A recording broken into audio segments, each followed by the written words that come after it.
నమస్కారం. రైతు భరోసా తెలంగాణ ప్రభుత్వం ఈ సంక్రాంతికి విడుదల చేస్తామని అయితే చెప్పినప్పటికీ రైతులు నమ్మడం లేదన్నమాట. పూర్తి స్థాయిలో నమ్మకం కోల్పోవడం అయితే జరిగింది. రాష్ట్ర ప్రభుత్వంపై చాలా వరకు అయితే విమర్శలు అయితే వస్తున్నాయి అన్నమాట.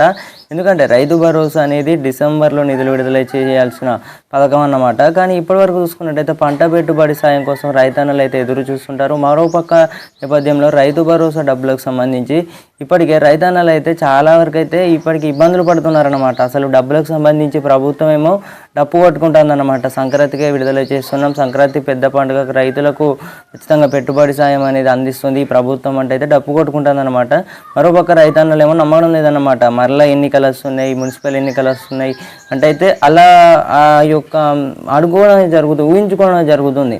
నిజాలు ఏంటో మీకైతే తెలియజేయడం జరుగుతుందన్నమాట. రైతు భరోసా ప్రభుత్వం ఏం చెప్తుందంటే ఈ నెల 13 నుంచి రైతుల ఖాతాలో జమ చేసే ప్రక్రియ అనేది అయితే మొదలెడుతున్నాం. మొదటవ రోజు 1 ఎకరం నుండి 2 ఎకరాలు ఈ మధ్య ఉన్న రైతులందరికీ కూడా డబ్బులు అనేవి అయితే పడతాయనేది చెప్తుంది అన్నమాట ప్రభుత్వం. 1వ రోజు 1000 కోట్ల నిధులు విడుదల చేస్తున్నారు. 9 రోజులలో 9,000 కోట్ల రూపాయలు. ప్రభుత్వం పెద్ద ప్లానింగ్తోనే వెళ్తుంది.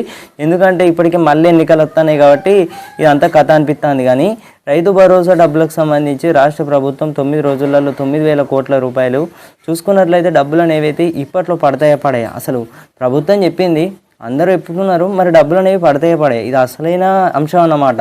ఇప్పుడు వానాకాలంలో ఎలా నిధులు విడుదల చేసారు, ఒకసారి అయితే వానాకాలం సీజన్ వెళ్ళిపోదాం అన్నమాట. వానాకాలంలో ఎలాగ నిధులు విడుదల చేశారు, వానాకాలం సీజన్ డబ్బులు ఎలాగ విడుదల చేశారు, అదేవిధంగా ఈ యాసంగి కూడా అలాగే డబ్బులు అనేవి విడుదల చేస్తారట. అంటే నమ్మచ్చు అన్నమాట. మనకు వానాకాలంలో ఎలా విడుదల చేశారు, 9 రోజులలో 9,000 కోట్ల రూపాయలు అనేవి 10-12 ఎకరాల వరకు డబ్బులు అనేవి అయితే పడ్డాయి అన్నమాట. ఈ యాసంగిలో కూడా అలానే డబ్బులు అనేవి అయితే పడతాయి. కానీ అప్పుడు చూసుకున్నట్టయితే మనకు ఆ వానాకాలంలో 75 లక్షల ఎకరాలకు సాగు చేసే భూములను గుర్తించినట్లయితే తెలుస్తుంది. అంటే అప్పుడు మనం చూసుకున్నట్టయితే సర్వే తేలిన తర్వాత భూములు చూసుకున్నట్టయితే రైతులకు 75 లక్షల మంది ఎకరాలకు రైతు భరోసా అందిస్తామని అయితే అప్పుడు అందించారు అన్నమాట. సో ఇప్పుడు చూసుకున్నట్టయితే మనకు 65 లక్షలకే పడిపోవడం అనేది జరిగింది. ఎందుకు అనుకుంటున్నారా? సాగు చేయని భూములు చాలా వరకు అయితే ఉన్నాయన్నమాట. శాటిలైట్ మ్యాపింగ్ కూడా చేసినట్లయితే తెలుస్తుంది. ఆ శాటిలైట్ మ్యాపింగ్లో తేలిన భూములు, ఈ అరుగులకు తెలిసిన భూములకే రైతు భరోసా అందిస్తామని ప్రభుత్వం చెప్పిందనమాట. కానీ రాష్ట్ర ప్రభుత్వం ఇప్పటివరకు చూసుకున్నట్టయితే ఈ యొక్క రైతు భరోసా డబ్బులకు సంబంధించి అసలు ఇక్కడ క్లారిటీ అనేది ఇవ్వడం లేదన్నమాట. అంటే మనకు ప్రస్తుతం సంక్రాంతికి విడుదల చేస్తామనేది చెప్పారు. మరి సంక్రాంతికి ఈ రోజున డేటు టైం అని ఒకటి ఉంటుంది కదా, ఓ టైము తేదీ పద్ధతి ఉంటుంది కదా, అది ఏ లేదన్నమాట. పాడు పద్ధతి ఏది లేదన్నమాట.